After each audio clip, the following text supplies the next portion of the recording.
ही जर हा जो रोग आला ना साहेब, हा जर आला तर ही केळी जळगाव जिल्ह्यामध्ये म्हणजे नामशेष होईल.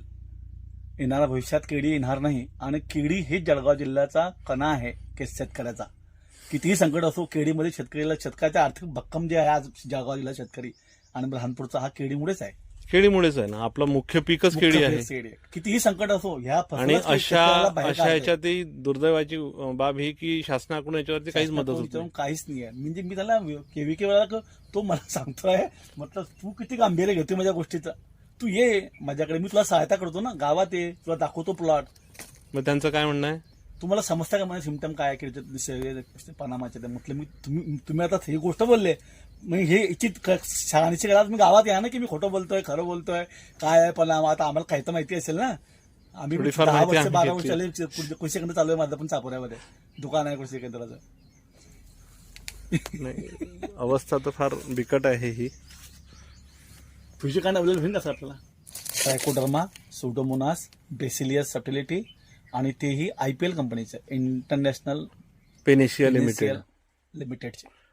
तेवढं करूनही हा कंट्रोलमध्ये नाहीये. आणि त्यानंतर मी कार्बनडिझम 50% आणि रोको हे पण दिलं. मग ते बायो आणि केमिकल दोघं देऊन दिलं, म्हणजे ते पण दिलं. आणि शेवटी ते हे दिसते ना हे टाकलेलं, वरतून पण टाकून दिलं.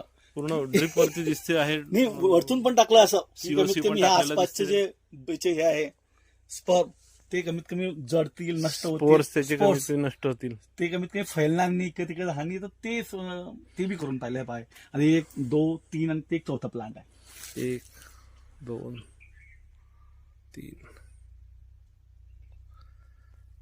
स्पर्म त्याचे ते.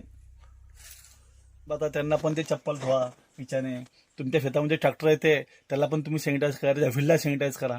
इतकं पॉसिबल आहे का परत शेतकऱ्याला? तेच म्हणतोय की भारताच्या म्हणजे आपली जी शेती व्यवस्था आहे, आपण एकीकडे म्हणतो की agriculture is the backbone of economy, आणि आपल्या जो अर्थव्यवस्थेचा कणा आहे त्याची ही परिस्थिती आहे.